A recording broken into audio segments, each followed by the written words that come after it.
नमस्कार, मैं खुशबू और आप देख रहे हैं लोक आवाज 24।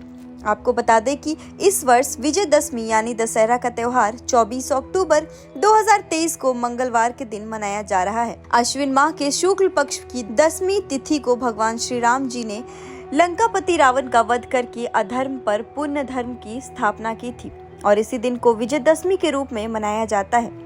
और इस दिन भगवान श्री विष्णु जी की 8वां अवतार था। इस दिन रावण के अंत पर पूरी दुनिया के लिए बुराई पर अच्छाई के जीत के प्रतीक के रूप में मनाया जाता है। हिंदू धर्म की कथा के अनुसार माँ दुर्गा ने पूरे 9 दिन तक महिषासुर से युद्ध किया था और उस दिन उसका संहार किया था। इसके अलावा रावण के द्वारा माता सीता का अपहरण कर लेने के बाद प्रभु श्री राम जी ने अश्विन शुक्ल दशमी तिथि पर प्राप्त माँ दुर्गा जी के दिव्य शस्त्र की मदद से उस अहंकारी राक्षस रावण का वध किया था। इस दिन हुए रावण का वध असत्य पर सत्य की जीत के प्रतीक के रूप में मनाया जाता है।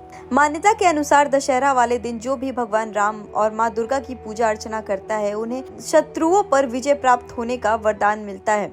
साथ ही उसके सारे कार्य पूरी तरह से सिद्ध हो जाते हैं। माँ दुर्गा के विसर्जन का महत्व, जैसे कि आपको पता है, समस्त सृष्टि पंचतत्वों से बना हुआ है।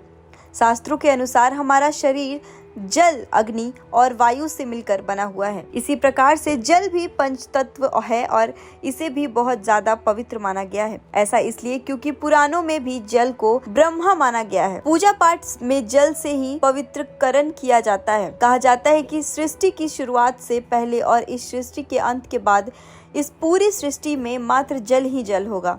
जल को ही आरंभ, मध्य और अंत माना जाता है। इसलिए जल में ही त्रिदेवों का वास माना जाता है। पौराणिक मान्यताओं के अनुसार पवित्र जल में ही देवी देवताओं का विसर्जन किया जाता है। ऐसा इसलिए क्योंकि देवी देवताओं की मूर्ति भले ही जल में विलीन हो जाए, परंतु उनके प्राण मूर्ति से निकलकर सीधे परम ब्रह्मा से में लीन हो जाते हैं। मान्यता के अनुसार माना जाता है कि बेटी एक पराया धन होती है और उसे अपने पति के साथ ही उसके घर में रहने के लिए जाना पड़ता है, क्योंकि वह उनका ससुराल होता है।